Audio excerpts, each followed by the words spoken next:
عدیل آپ ساتھ ہی رہے گا، دفاعی تجزیہ کار حارث نواز صاحب نے ہمیں جوائن کیا ہے۔ حارث صاحب بہت شکریہ آپ کا۔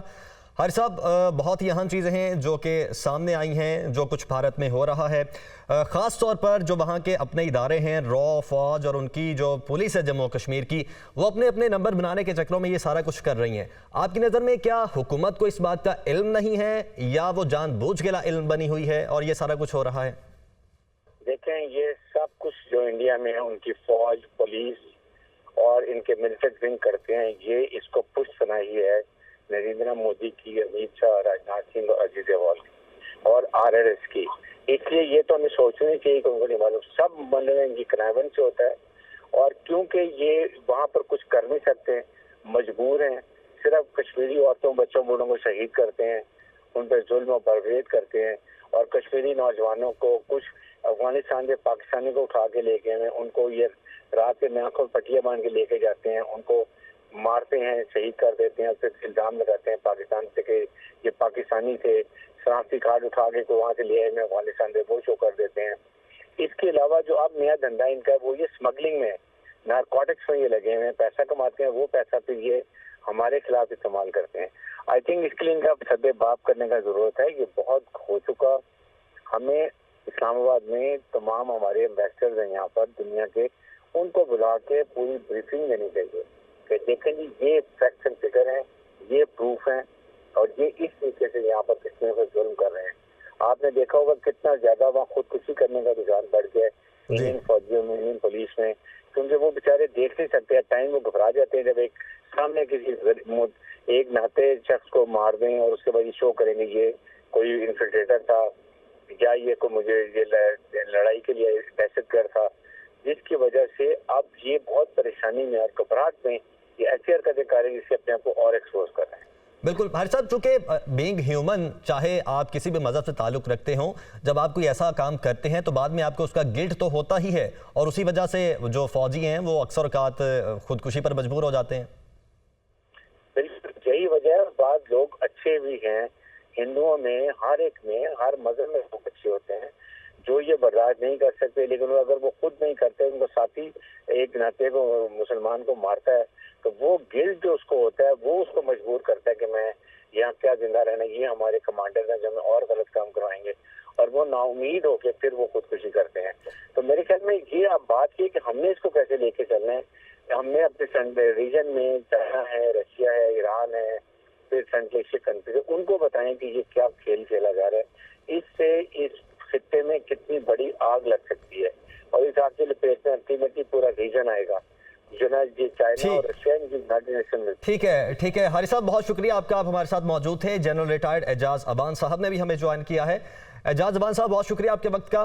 یہ کچھ حقائق ہیں جو ہمارے سامنے آئے ہیں، اور خاص طور پہ یہ کہ جس طرح سے وہاں کے ادارے ہیں، فوج اور ان کی پولیس اور را، کس طرح سے اب سمگلنگ بھی شروع ہو چکی ہے، اس کے ساتھ ساتھ جو کشمیری ہیں ان کو سمگلنگ کا جھانسا دے کر پھر بعد میں انہی کو قتل کیا جاتا ہے اور اپنے نمبر بنائے جاتے ہیں۔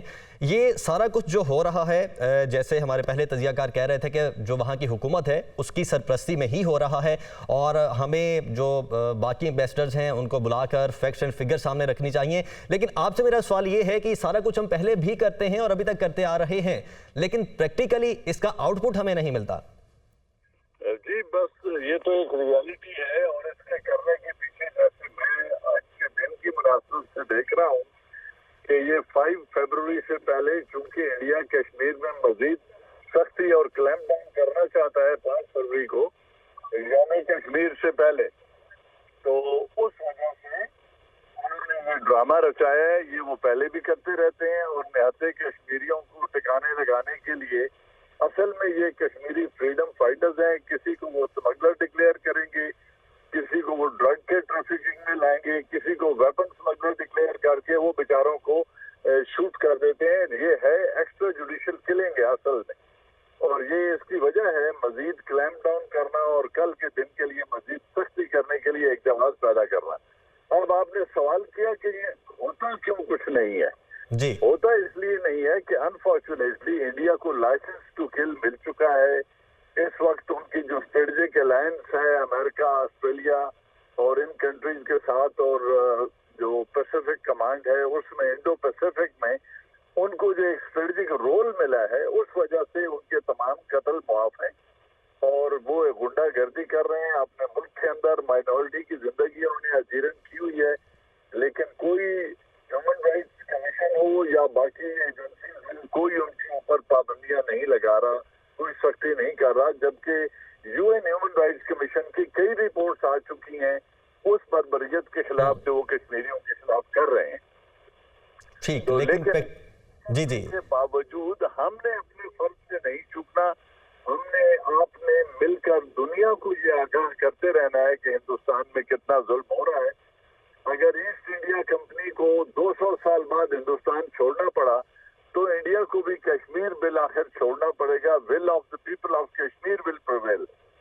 तो उस डिटर्मिनेशन के साथ हमने उनको बेनकाब करते रहना है और उस सोए हुए इंटरनेशनल जमीर को जगाने की कोशिश करते रहना है। नो डाउट, आप बिल्कुल ठीक कह रहे हैं कि हमने अपना रोल एटलीस्ट प्ले करते रहना है। एजाज अबान साहब हमारे साथ मौजूद थे, बहुत शुक्रिया आपका। दिफाई तजियाकार हमारे साथ मौजूद थे। इसके साथ साथ deputy bureau chief Mohammad Imran ने इस्लामाबाद से हमें ज्वाइन किया था और ब्यूरो चीफ इस्लामाबाद अदील वराइज भी हमारे साथ मौजूद थे।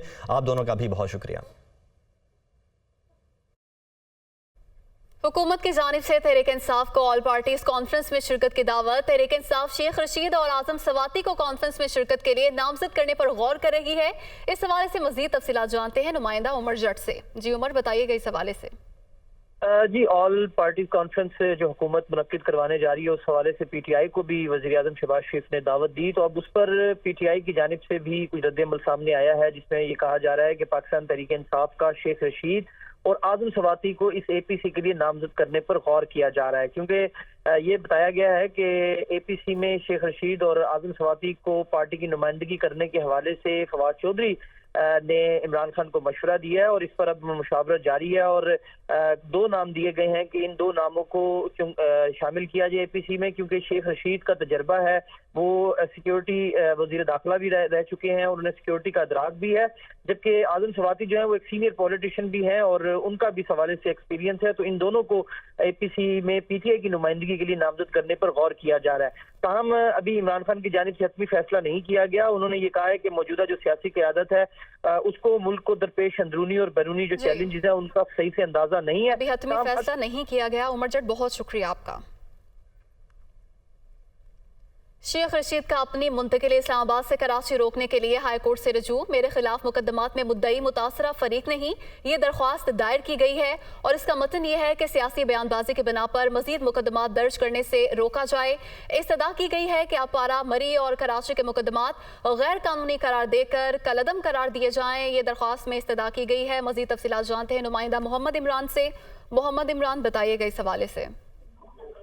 जी, शेख रशीद अहमद की जानिब से इस्लामाबाद हाई कोर्ट में ये दरख्वास्त दायर की गई है, चूँकि उनके खिलाफ अब कराची और मरी में भी मुकदमात दर्ज किए गए हैं, तो उनकी जानिब से ये इस्तदा की गई है कि इन मुकदमात में उनकी हवालगी को रोका जाए, क्योंकि गुज़श्ता रोज से कराची की जो पुलिस है वो इस्लामाबाद पहुंच चुकी है और साबिक वज़ीर दाखिला शेख रशीद अहमद के खिलाफ मौजको कोर्ट में एक मुकदमा दर्ज हुआ था, जिसकी कस्टडी के हवाले से उनकी इस्तदा सामने थी।